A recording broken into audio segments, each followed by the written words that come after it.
do SOS Guará? Eu gostaria de fazer uma denúncia. Qual o meu direito como consumidora? A gente está precisando de ajuda.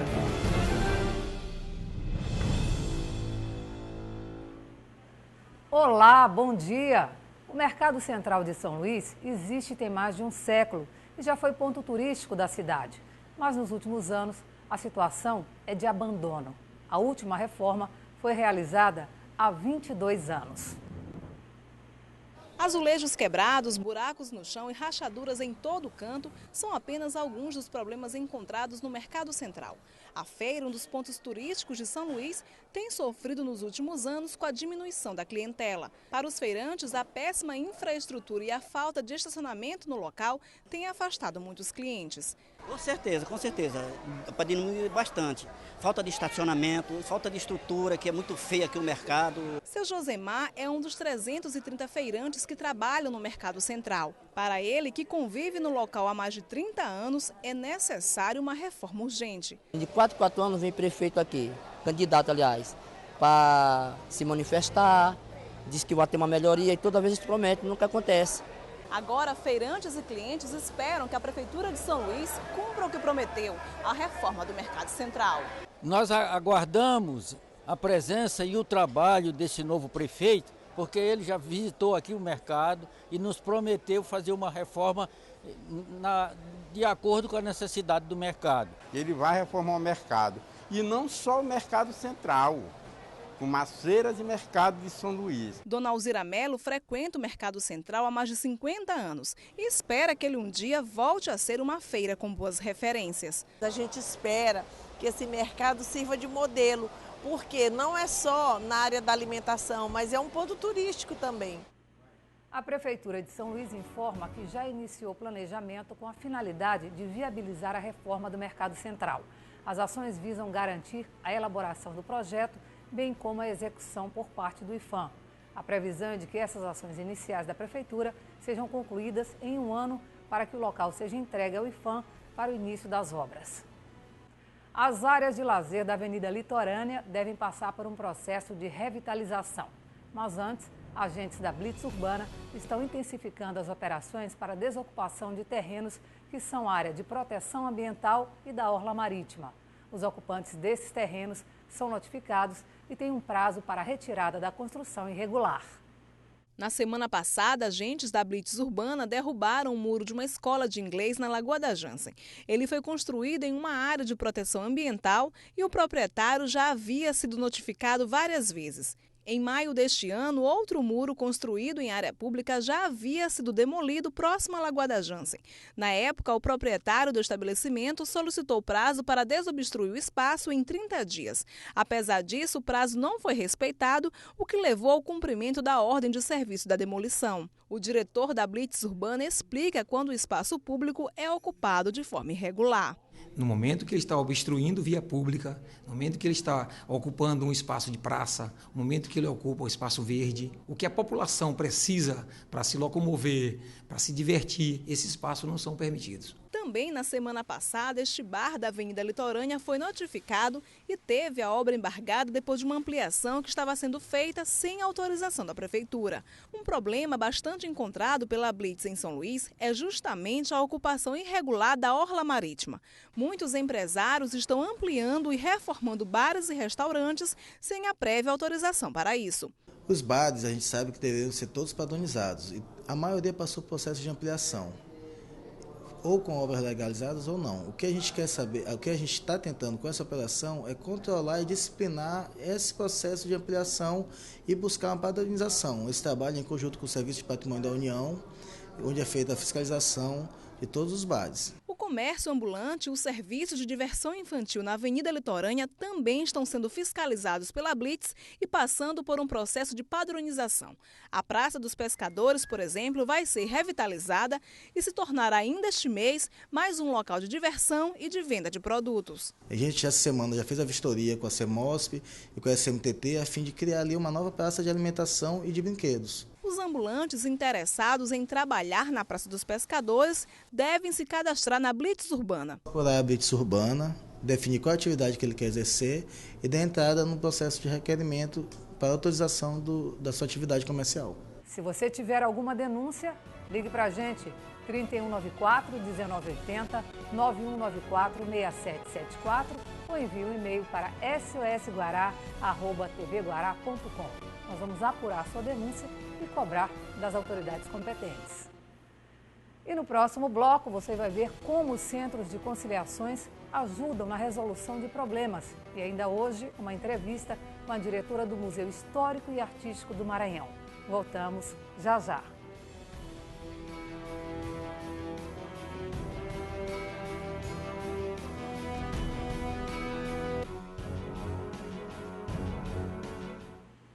Estamos de volta com o SOS Guará.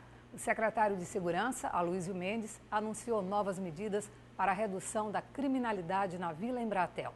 Aumento do efetivo policial, instalação de câmeras de monitoramento e ainda mudança do delegado titular do 16º DP devem integrar um novo esquema de segurança na área que tem cerca de 300 mil habitantes. A falta de segurança pública foi um dos principais motivos que levou uma multidão de pessoas a protestar nas ruas da Vila Embratel há cerca de um mês. Desde então, eles iniciaram uma série de reuniões com representantes da segurança pública do Estado para discutir ações integradas. O Vila Embratel se tornou um bairro muito problemático na área da segurança pública.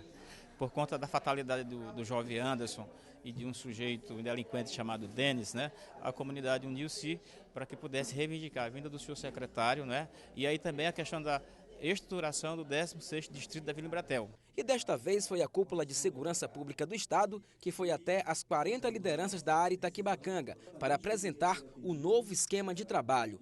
Entre as novidades está a instalação de câmeras de segurança até o final do ano, além do aumento no efetivo de policiais, que hoje realizam a segurança de mais de 300 mil moradores da região. O que nós viemos discutir aqui hoje são políticas públicas de parceria com a comunidade e com o sistema de segurança pública para aprimorar a questão da segurança na região e com essa discussão com a população que aqui reside, que é quem mais conhece os problemas que realmente aflige essa região. Entre as reivindicações dos moradores estava a substituição do delegado titular do 16º DP. Na ocasião, Danilo Vaz foi apresentado como novo delegado titular e as mudanças foram realizadas também em todo o efetivo do 16º DP. A maior reivindicação da comunidade aqui era com relação à ação da Polícia Civil aqui na região, com relação à ação do delegado da Polícia Civil que aqui trabalhava.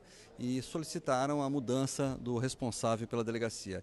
Isso foi prometido a eles e hoje nós viemos comunicar e apresentar o novo delegado que com certeza vai ter uma ação mais efetiva, mais presente com a comunidade e que vai dar uma resposta mais clara e rápida ao que eles estão ansiando. Os centros de conciliação ajudam na resolução de questões judiciais por meio de acordos entre as partes envolvidas. Nos primeiros 6 meses deste ano, cerca de 80% dos processos foram resolvidos de forma amigável nas sedes distribuídas na capital. No Maranhão, existem pelo menos 6 núcleos de solução de conflitos. 4 deles estão na capital e todos com o mesmo objetivo: tornar as audiências de conciliação mais rápidas e amigáveis. Isso facilita e desafoga os processos na justiça. Já há algum tempo, o judiciário tem se repensado, descoberto que o seu papel perante a sociedade é, antes de mais nada, auxiliar na pacificação do convívio, ajudar as pessoas a resolver os seus problemas. E essa solução de problemas nem sempre passa por uma decisão judicial. A nossa expectativa, inclusive, é maior ainda, o nosso sucesso, quando a gente consegue que essas soluções decorram do entendimento entre as partes em conflitos. De janeiro a junho deste ano, quase 270 audiências aconteceram nos 2 centros em atuação na capital. 207 delas tiveram sucesso, ou seja, as partes entraram em acordo. Este conciliador fala da importância da conciliação. Uma importância muito grande, devido que as pessoas mesmas decidem por si só, né? Elas ficam bem à vontade para expor a situação e que cada uma, se tiver, faz as propostas e a gente só harmoniza a situação para elas chegarem até um acordo. Aquele entrave com a loja que não entregou ou montou o produto no prazo estabelecido, ou até mesmo uma briga com o vizinho que desrespeitou seus direitos, são exemplos de casos que podem ser resolvidos no núcleo de solução de conflitos. Nós não fomos autorizados a gravar, mas neste momento estão acontecendo acordos judiciais aqui nas salas de conciliação. A professora Randala Jordão entrou em acordo com uma empresa de móveis planejados de São Luís, depois de pagar pelos produtos e nunca recebê-los após 6 meses da compra. O proprietário da loja não quis ser filmado nem gravar entrevista, mas prometeu durante a audiência um novo prazo para a entrega dos móveis. Diante da conciliação, nós conseguimos prorrogar o prazo para a entrega dos meus móveis e aguardar que eles sejam montados realmente, finalmente, depois de tanto tempo de espera. O coordenador do Núcleo de Solução de Conflitos cita ainda outros casos que podem ser conciliados nos centros judiciais. Nós temos a atribuição de conciliar toda e qualquer demanda. Se você é um problema de vizinhança muito comum, questão de quedas d'água, questão de cerca, de dimensão de área, pode conciliar. Se seu problema é uma relação familiar, que quer resolver a questão de guarda de filhos, pensão alimentícia, pode conciliar. Se seu problema é excesso de dívida, você está devendo ao banco, não está conseguindo pagar na forma do contrato, pode vir aqui, negociar com o banco, parcelar a dívida, facilitar a sua vida. Uma facilidade criada pelo Núcleo de Solução de Conflitos é o agendamento de audiências de conciliação por telefone. Durante a ligação, a parte interessada já fica sabendo a hora e o dia em que vai ser atendida pelo centro. As audiências podem ser marcadas pelo número 0800 707 1581. O cidadão espera em média 20 dias pela conciliação. Relacionado à conciliação, o usuário liga para fazer o agendamento, ele faz o relato do fato e a gente encaminha para o centro de conciliação que ele optou, ou no fórum ou o segundo que fica na Rua do Egito. E no próximo bloco, vamos conversar com a diretora do Museu Histórico e Artístico do Maranhão, Maria Luísa Raposo, que vai falar sobre a semana que comemora 40 anos do museu. Daqui a 3 minutinhos a gente está de volta.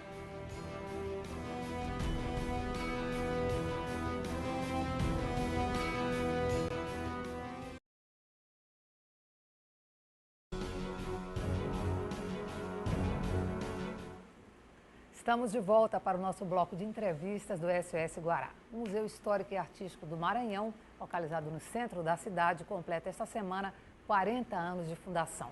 Para celebrar a data, a Secretaria de Estado da Cultura está promovendo uma série de atividades para todos os públicos. Quem vai nos dar maiores detalhes é a diretora do MAN, Maria Luísa Raposo. Bom dia, é um prazer recebê-la. Igualmente, bom dia a todos. Primeiro, falar da importância dessa Casa de Cultura do Museu Histórico e Artístico do Maranhão. Olha, a importância de festejar os 40 anos do Museu Histórico e Artístico do Maranhão é que ele é um museu de referência, né, da cidade, que guarda um acervo erudito e um museu de referência também nacional. Então, esse museu ele é formado de 3 coleções, que é a coleção Casa Histórica, que fica na Rua do Sol, no Solar Gomes de Souza, que é uma tipologia século XIX belíssimo de um solar, né? É mais antigo, né? Mais antigo. E ele dividiu, crescendo o seu acervo, ele foi dividindo o seu acervo. Por exemplo, no museu que hoje é popularmente chamado Museu de Artes Visuais, na verdade, é a coleção Artes Visuais do Museu Histórico. O Museu de Arte Sacra é a coleção de Arte Sacra do Museu Histórico. Então, esse museu ele é formado dessas 3 coleções.